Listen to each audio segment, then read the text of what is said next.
You do not want to miss this episode. We're going to dig into a topic a lot of business owners like to avoid talking about. What happens when a business owner dies? What happens to the business? What are the tax implications? What are the non-tax implications? We're going to dig into all of it today. Hi, everyone. Welcome to Control and Compound. I'm Darren Mitchell, and joining me as always, Christina Wyatt. Christina, how you doing today? Hey, Darren, I'm doing great today. Excited to talk about this topic. I know it doesn't seem exciting. I get it, but death and taxes. Yeah. Let's go. Yeah. I got a passion for it. Well, the tax side, saving taxes. Got a passion for it. Yeah, this is huge for business owners because, we're blessed in so many things as a business owner. But man, if you don't do the proper planning at death or prior to death, the ramifications can be so much. It's like everything's magnified versus a personal estate, and just a personal estate can be a gong show if not planned properly. So I'm excited to kind of dig into this today.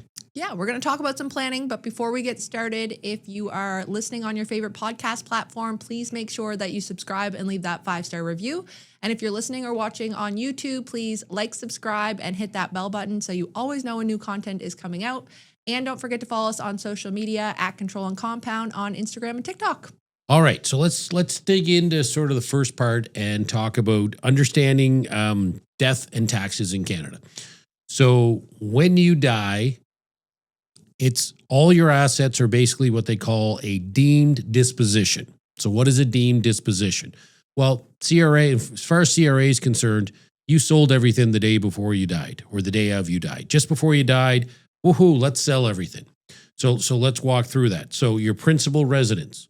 Well, your principal residence is exempt from taxation. So there's going to be no tax there. What if you own a cottage or an income property, not your non-principal residence? Well, CRA is going to say, great, you sold that just before you died. Now, if you have a spouse, it can transfer tax-free to the spouse. And then at the second death, then great, that spouse sold it just before the day they died. We go through all the different assets.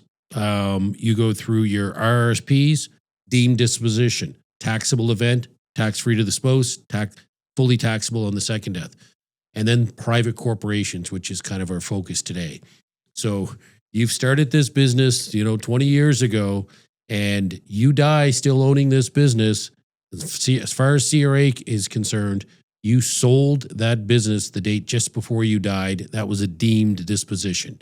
So we got to dig into what are the ramifications of a deemed disposition. So in other words, what kind of tax you're going to pay at death. So but that deemed disposition is the first step. You got to understand what that is.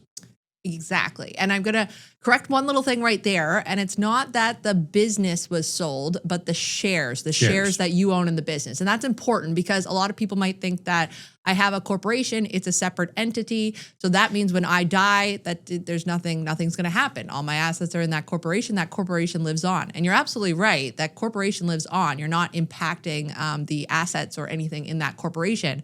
But it's the shares that you own as the business owner that are going to get deemed disposed of. So that's what happens on death. And which is going to lead us into the next one from a tax perspective. What is the value of that business at death? Because, well, I started this business 20 years ago. I don't know what my shares are worth. So let's dig into specifically the business part of it, Christina. When you die as a business owner, tell us what happens, goes on in that business. Yeah, absolutely. So you first mentioned the spousal rollover. So with shares in the business, that can be rolled over just the same. So we don't actually have any issues until the second spouse's death if we're rolling over to the spouse. So our issues are going to lie on that second spouse's death when those shares are deemed disposed of. From a tax perspective. Oh, yeah. So yeah, sorry, I'm talking taxes. We're gonna have some issues if the business person dies. Yes, yeah. Sorry, from a tax. If we're talking estate planning, final taxes, there's going to be a rollover. So there's not going to be any tax payable. There's definitely going to be an issue, but there's not going to be tax payable on a rollover to a spouse. So get that one out of the way. So let's just say we are on the second death or we have that one shareholder and they pass away. Well, what's going to happen is the shares that they own are going to be deemed disposed of, and they're going to pay the estate is going to have to pay the capital gains tax on those shares. So what happens for most business owners, and you said, I don't know what my share value is. Well, a lot of business owners start their business from the ground up. And that means that their share value started, or their adjusted cost basis is what we call it, started at zero. So you started from the ground up and now your company's worth $10 million. Well, you have a capital gain on $10 million when you die. If you're the only shareholder, you don't, your estate does. So the estate needs to pay that capital gain bill. If you need to liquidate the assets inside, let's say it's a holding company and it's got investments in it, and you want they want to take the stocks or investments, things like that out, then they're also going to have to liquidate the assets inside of the company, which can cause double taxation, triple taxation in some stances for a corporate business owner. So if the business is not carrying on, if the business is carrying on, we're just worrying about that capital gains tax on the shares, right? If the business is fully liquidated, then there's some more intense planning that needs to be done.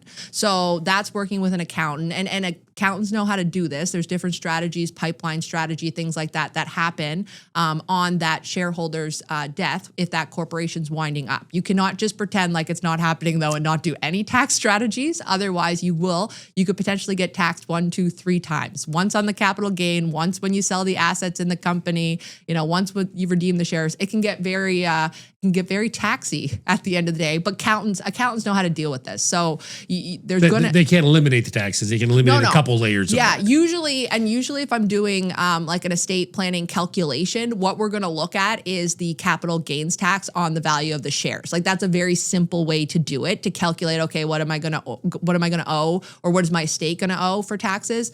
Do the capital gains calculation. That's going to give you that amount that you're going to have to pay, or your estate's going to have to assuming pay. You have a good accountant who can figure the other exactly, stuff out. And you should, which is why we're talking about this. Exactly. Okay, so anything else on corporations when and we need to know as a business owner when the business owner dies on the corporation?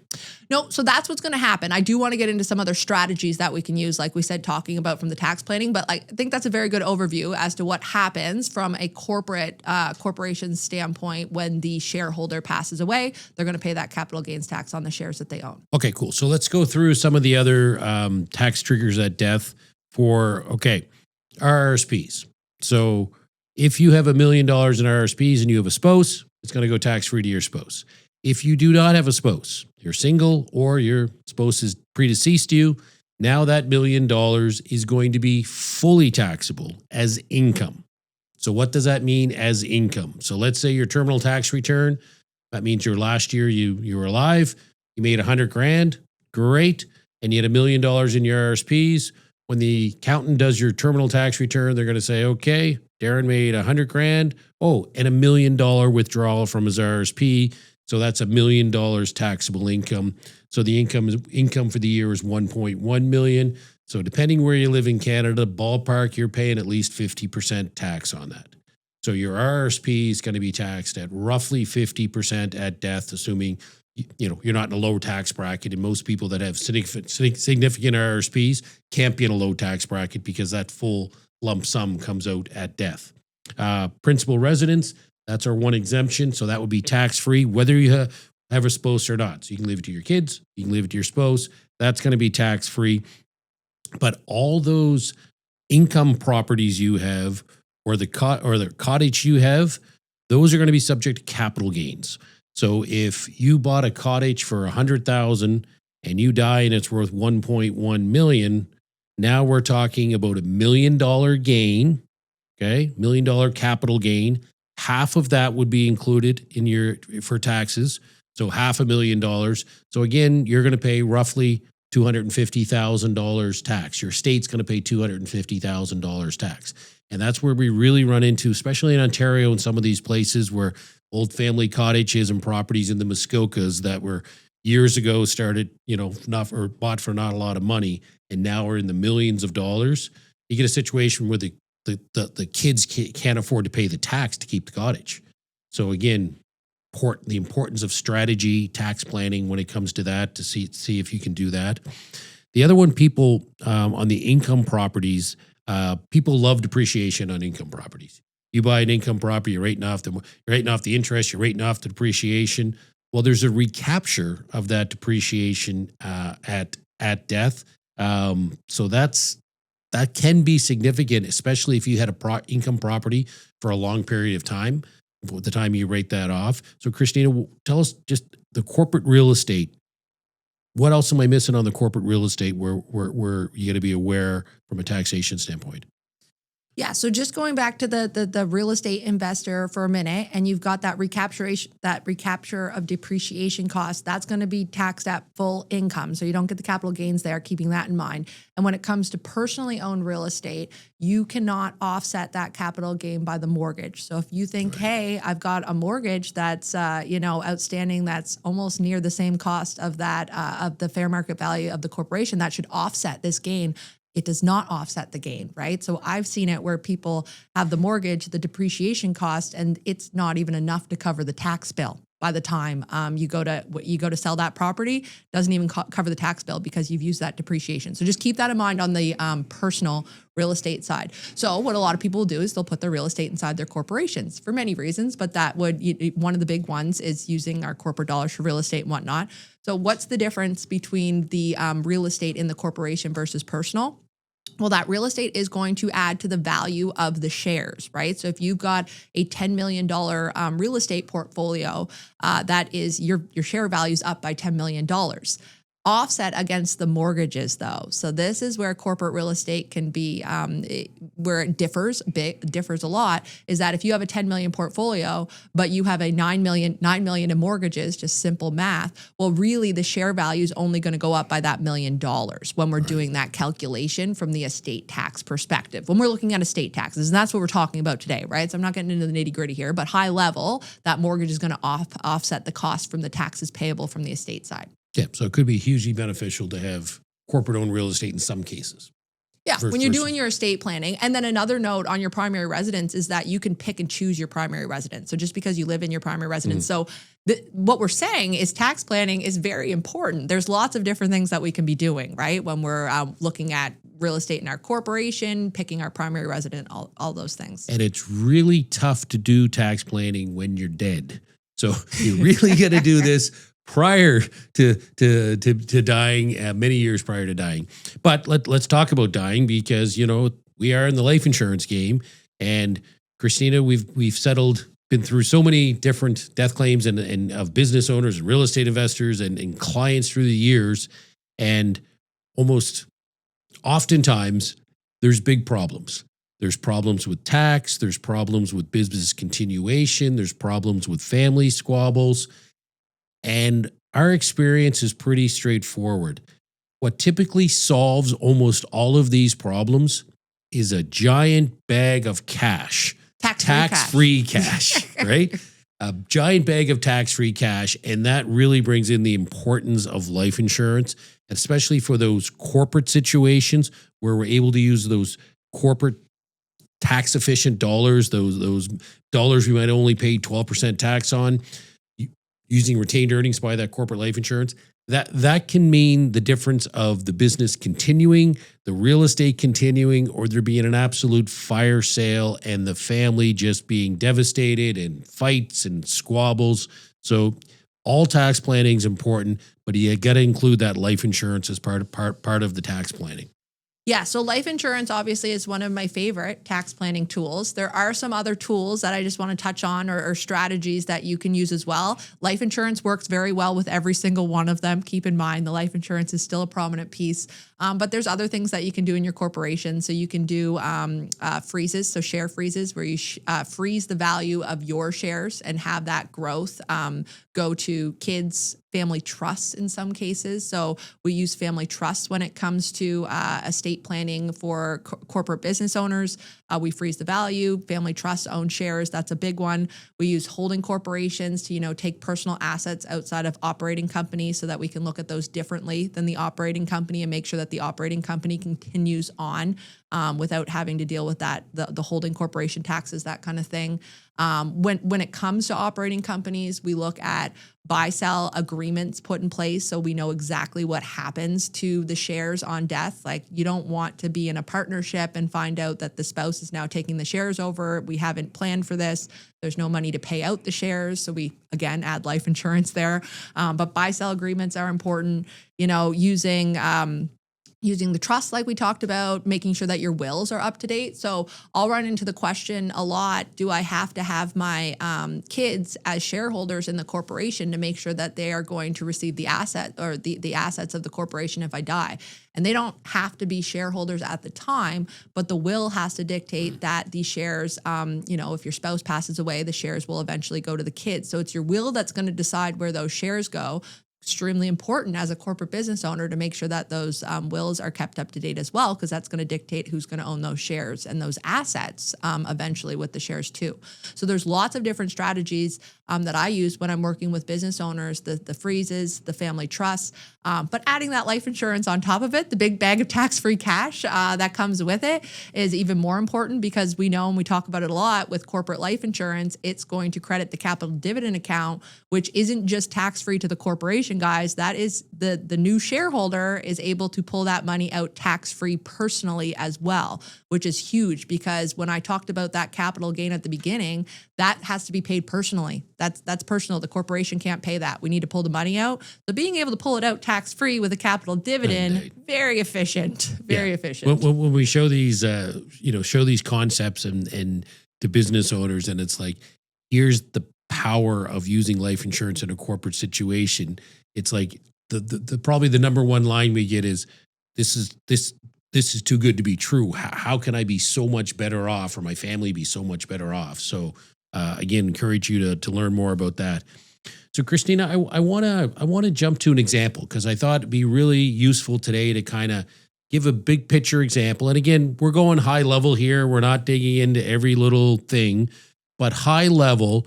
Walk us through an example, and this is going to be an example of someone that started a business from scratch. So they were an entrepreneur and they started the business from scratch. And then at some point down the road, that business is now grown substantially and they die. And we're going to put a value on that business and kind of walk through what's going to happen. So help us with that example, Christina. How would that business that started from zero, 20 years later, 30 years later, the business owner dies, what happens? Okay, so we're talking absolutely no planning here, very high level situation. So say the corporation is now, you started it from zero, the corporation's now worth 10 million. It's an operating company, it's got some cash flow in there, some equipment, things like that. A typical business now worth $10 million. Shareholder owns 100% of the shares, or the business owner owns 100% of the shares. They pass away. Well, what's going to happen is that business is still going to be there. It's going to keep doing its thing. But when the estate taxes are calculated, that share value is going to have to be paid. It's like they sold those shares, right? So that $10 million is going to be treated as a capital gain. So that's 50%. So $5 million we are going to have to pay that business, that estate is going to have to pay tax on. Let's assume a 50% tax rate, which typically our highest tax bill is our last tax bill. So let's assume a 50% tax rate. That's $2.5 million that the estate is going to need to come up with in taxes and able to keep that corporation going. A lot of corporations don't have $2.5 million sitting in there in cash that they can easily take and have access to be able to go and pay those shares. So this could be a very bad situation for the family that owns that is inheriting that corporation, because even if it's a very well established, it makes money every year, they might have to do a quick sale because they need to come up with that $2.5 million to be able to pay those shares. And that's going to cause some issues. So right? the estate would need to come up with $2.5 million to pay the taxes, basically to keep the company. And if they can't come up with the $2.5 million, they're going to go, holy crap, we need to come up with money. We need to sell what assets. do we have? We need to sell assets. What do we have? Oh, we have, mom or dad's company. And then typically when you're having a fire sale after the owner dies, do you sell the business for more than what it's worth or less than what it's worth? Typically less than what it's worth. And you also, a lot of the time you can't use the lifetime capital gains exemption because you're just selling off equipment. You're selling off assets in the business. Like you don't have proper time to plan and use tax strategies to be able to sell it tax efficiently, which we absolutely could have otherwise had we thought about this in advance. So it's worst case situation, right? Like that's a very bad situation. Like not doing proper planning is like the domino effect.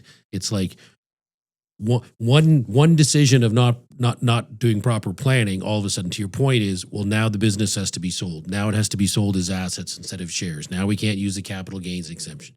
Now the kids are fighting because they're trying to split. Like, it's literally a domino effect. So to do that proper planning prior to death is so important. Okay, let's continue on with our example. Yeah. So let's say that this individual did do some planning, that they sat down and they did some planning. And, 10 years ago, they decided that it was a good idea. They're looking at the value of their company and they're like, hey, I started this at zero. It's now worth $5 million. Let's, I've got some good wealth here. Let's sit down and let's do some planning.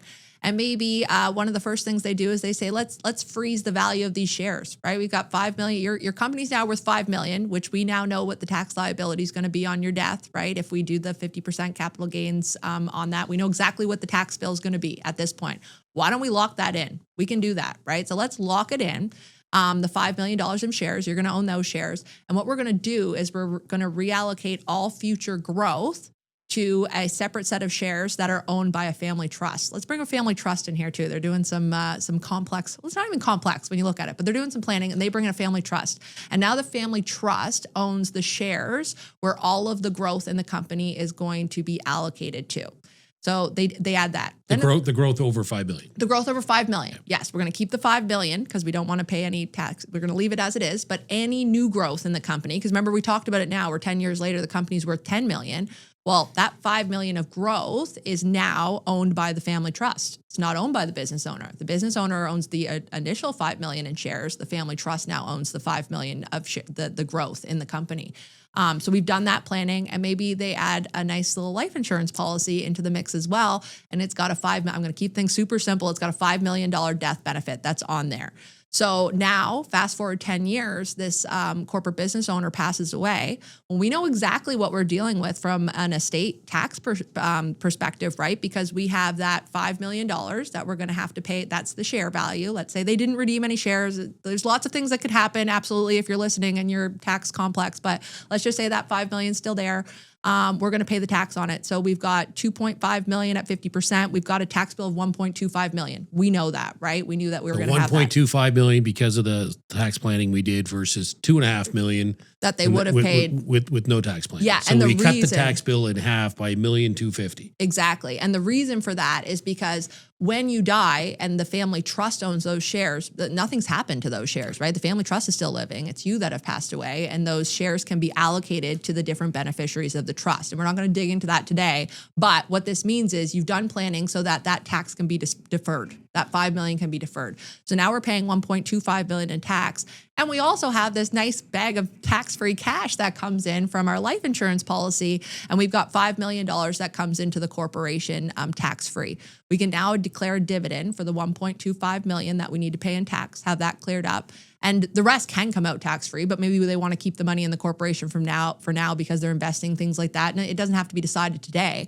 But at this point, we know exactly what the estate bill is going to be, and we've properly planned for it by having that life insurance available, which is pretty cool. So again, like to look at scenario A with no tax planning, scenario B with tax planning, we've cut our taxes in half. We've come up with the money through the life insurance, through the cheap corporate dollars to pay the tax bill that's half as much. We have $3.75 million excess tax-free inside the corporation that can be distributed out to the heirs or can stay in the corporation.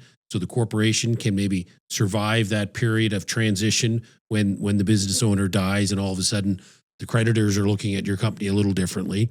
So maybe, you leave $1 million in there, or it could be paid out to the estate. And then maybe, I don't know, is there a situation sometimes where there's two siblings and one sibling's involved in the business and one sibling's not involved in the business? Well, how do you equal that out? So again, there's money to look after the family situations. We're going to talk more about that when the wrap up.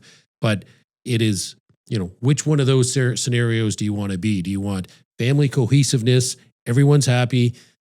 Someone gets a bag of cash, someone gets the business, the tax is payable, the tax is half as much, or there's insurance to pay the tax and the tax bill is half as much. Like, that's a pretty significant change with a little bit of planning. We haven't gone high level here at all. Yeah, and we're just scratching the surface, and some might think if you're listening and you know about family trust that there's a 21-year deemed disposition rule for family trust, and there is, and we're going to do planning for that. So just keep in mind, we're keeping things extremely high level in this. I can definitely dig in, and I could talk about it for hours if you want to, but we're keeping this very high level because the question is, what happens to your corporation, and the goal here is to let you know that there is going to be tax payable, and there are solutions out there that we can use that's going to take care of that for you. That's going to have it planned out and ready to go.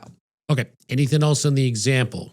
No, I think we've covered the example again, high level, but we've covered it well. Okay. And then I'd just say the last part is if you're a farmer or a fisher person, Yes. fisherman person, I don't know what the term Fisher? is. Farmer or You're a fisher? fisher. You're Yeah. a farmer or a fisher. You're not gonna pay that capital gain. So there's As long as it's qualified, which again, Qualified, make sure yeah. that you So keep there's that all opportunities planned. for you Yeah. not to pay that. So we're not including you in that, but there's all kinds of other reasons why those farmers and fishers need life insurance that we'll talk about another episode. Okay, so I wanted to talk about, I hinted on it sort of in that example, but non-tax considerations. A fair estate. Fair but not equal is the term that we often talk to business owners about, farmers about, fishers about. How do we make it fair but not equal? And I'll use a business owner in this example to say, okay, so you're a business owner, you started the business, you grew it, and all of a sudden you have a son that from the time they were 15 years old started working in that business. They worked with you for maybe 30 years in that business. So now they're 45 years old and their entire career they've spent in that business. They've grown that business. The reason the business is worth maybe our 10 million in our example is because that son was very good at business, ended up running a lot of things, was able to grow the business. Now, dad dies. That son has been involved in the business, but not a shareholder. And now he has another son who is a lawyer who moved to Europe and practices law in Europe and has never been involved in the family business. For that parent to leave the business 50-50 to each kid, that's going to be a problem for the family dynamics. Yep. Because Because now we've got one brother who's been involved in the business his whole life, helped grow the business, and he's going to want to continue the business. And the other brother in Europe is going to say, let's sell the business, take the cash. Well, now, so they're either forced to sell, or the brother that's involved in the business got to go, I got to buy my brother out now. I got to come up with $5 million to buy my brother out. That's going to devastate the business, the massive loan on that business. The business may end up failing anyway. So when we talk about fair but not equal, the solution for that, again, is this tax efficient corporate life insurance, where maybe there's $1 million or $2 million death benefit on there to say, okay, the son that's involved in the business, they're going to get the shares of the business. The son that's not involved in the business, they're going to get a tax-free bag of cash. And whether that's 1, 2, 3 million, whatever. But those numbers don't have to be equal. They've got to be fair. And again, I've been on both sides of this at dealing with death claims, and they don't get into a lot of fights of, well, I get a bag of cash of 2 million and your business is valued at that, slightly more, slightly less. Bags of cash make all those problems go away, and people appreciate that businesses' valuations can go up and down, up and down. So fair but not equal. If you want your business to continue, your legacy to continue, you've got to start addressing those non-tax implications, what's going to happen to the business. And the biggest one is splitting it up between the family members. Yeah, and I think a big thing as well, because I've seen it, and that does happen a lot with farmers and stuff you run into when you have one of the children taking over the farm. The conversations, though, right? Don't assume that your family knows what you want to happen with the business when you go. Have those conversations beforehand. I've heard it said before, my kids get along. My kids get along great. Like they'll be fine. They can figure it out. But then, this is what I've heard is, once the parents are gone, the referee's off the ice is what they say. So like, there's no one there to kind of determine what's to happen. And if you didn't make your wishes clear, and this has nothing to do with tax planning or fair, any of it, like literally having those conversations with your family can save so much, just not, that family issues that you don't want to have to deal with down the road. Those kids, if you've decided what you want to happen, you tell them ahead of time, you make sure that this planning's all done. There's that life insurance for the other child. Everybody's on board for that planning. That's huge. That's worth its weight in gold. And I mean, the things you don't think of, like I remember a situation, it was like the siblings got along great. Okay. Now the proper planning wasn't done and it was going well. And then all of a sudden one sibling, I don't know if it was a friend or an advisor or a lawyer or something, got in their ear that the other sibling was screwing them. And then all of a sudden, it was like everything they started doing, there was a different dynamic. And then it got worse and worse and worse till it ended up in the courts. So again, your siblings can get along, your kids can get along great, but something's going to happen unless you address it before you die and deal with it. Exactly. Okay, Christina, now I wanted to address this really. We spent some time talking about the Rockefeller Method internally, and we've got this book that we have.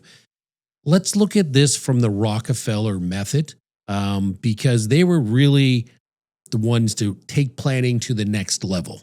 They were to say, okay, we have a business at death. We've got some things that we want, or John D. Rockefeller, for the business to continue. We want the investments to continue. We want the family to get along. We want the charitable giving to go along. And they kind of identified 4 guiding principles. And I thought it'd be neat to just wrap up here with the 4 guiding principles of the Rockefellers and how it relates to the conversation we've had today. And the first one was control.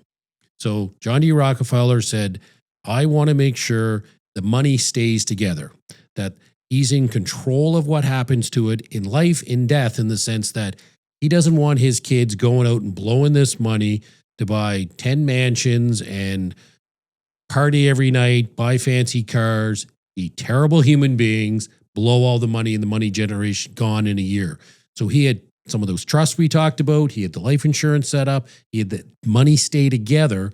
So they were able to stay in control of that. And that's why the Rockefeller family now has 200 plus members living off this trust. They're still huge charitable givers. So control was the first one. What's one of the other guiding principles that we can apply to what we talked about today? So the next one is tax efficiency. They knew, just like we know, that tax is your number one wealth destroyer. And if you don't get a handle on it, it will erode that legacy very quickly. So they knew that, just as we've talked about today, using things like family trust, not just for control, like you talk about, which they're very good at. They're also good for tax planning, as we talked about a bit earlier, and flexibility.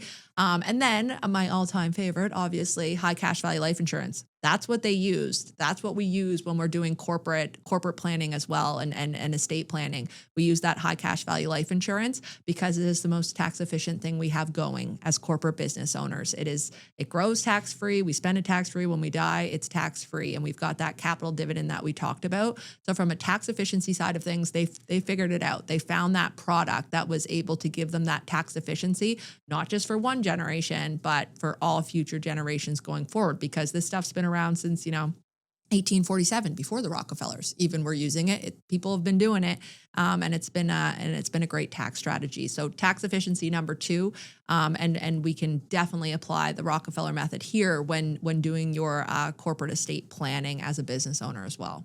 Cool. And then legacy. I touched on it in the first one, but legacy is more than just passing down money. It's okay. How does the money last for future generations? So passing down money to one generation where it all goes away in one generation, or 100 years later, 200 years later, that is huge. And then the business continuation, because as a business owner, I can tell you, like, your business becomes almost like another child. This is something you raised since birth, right? They could not function in life without you when they were born. Well, your business was the same way. This is a business that you took from infancy and you grew to this successful business. the idea that you die and then that business just gets dissolved for a lot of people is not a, Heartbreaking. I spent 20, 30, 40, 50 years building this, and then the next generation's just going to waste it and blow it and hack it up and sell the assets. So having that legacy last, having that charitable giving last, having money that can provide grandkids, great grandkids, future great grandkids opportunities for education, opportunities for business, opportunities for investment. Like that is a huge part of a lot of, again, not necessarily Rockefeller wealth, but just families with, successful businesses, millions of dollars. It's important to do that legacy planning. And we get some cool courses and stuff that we work with people to do that. But legacy is a huge part of the Rockefeller method. Yeah, and I think it goes hand in hand with passing down the values. So like you talked about, legacy has a lot to do with the finance side, but it also has to do with passing down those values. And you've heard me say it before, heritage, not inheritance. And that's teaching values to your children and to the next generation. And I talked about it just a bit earlier when it's having those tough conversations with your kids on what you want to see happen from a succession planning side of things and how that's going to play out. So having those conversations, discussing your principles, how you want that legacy to be passed down, and instilling it in your children too. It's one thing to talk about it, but you actually have to live it. And that's where those, legacy rings that we talk about, and having those different, having those family retreats with your family to get away and grow those values, so important. So I think that plays a huge part in these conversations as well. All right. So I love it. So I love just integrating these pillars, these 4 pillars we talked about, the Rockefeller pillars. Well, number one, we're going to address the immediate tax problem at death, right? So we get that addressed, but then we also address the long-term legacy of how does the family invest the money? How do they spend the money for years to come? How do we make sure it's around for years to come for future generations? How do we continue maybe some of the charitable giving that we wanted to do? How do we pass our values down? We bring it all together in this Rockefeller strategy that we do. And it really, I think, emphasizes the importance of, when we started this podcast, we said, what happens when your business dies? And we ended this podcast with, look what the Rockefellers did when their founding father, John D. Rockefeller, died. What happened to that business? Well, that business and those assets now, we're talking about it in our podcast 100 plus years later, and all the people that are still benefiting from that legacy because the proper planning was done. So the takeaway is, if you don't do the proper planning, you have a plan whether you know it or not. CRA is going to do your planning for you at death unless you do it before you die. Yeah, and I just want to add one more thing in here, and maybe it's the compliance officer in me, but a quick disclaimer, the fact that we are not accountants, right? So this is not, we've done some high-level discussions here on tax planning. We're not accountants, but it does, going back to the Rockefeller method, one, you don't need to have Rockefeller wealth in order to do this, right? Like if you're thinking, hey, I don't have billions of dollars, we've talked about some examples where, getting and doing this planning ahead of time is so important. Another key piece of the Rockefeller is they talk about a family office, and you might think, hey, I'm not big enough to have a whole family office that I'm employing every year. But to me, a family office is having an accountant that specializes in tax strategy that you can work with, and that works alongside other team members like Control and Compound that specializes in the estate planning, that high cash value life insurance that we use for the Rockefeller method. So building that, a good lawyer that specializes, building that team out around you. We've talked some high level strategies today. We're not that accountant that specializes in it, but we specialize in the estate planning overall. So make sure you reach out if it's something that you want to discuss or learn more about. Yeah, we're one of your key team members. Yeah. All right, so that's what happens when you die with a business. I hope you found that helpful. Please share some feedback. Let us know if you like this kind of stuff, and we'll do more of it. Thanks for watching. Thanks for listening. Have a great day. Thanks for watching this episode of Control and Compound. Don't forget to subscribe and hit that bell button so you never miss a new episode. And if you're ready to learn more, head to our website, controlandcompound.com. The link's below.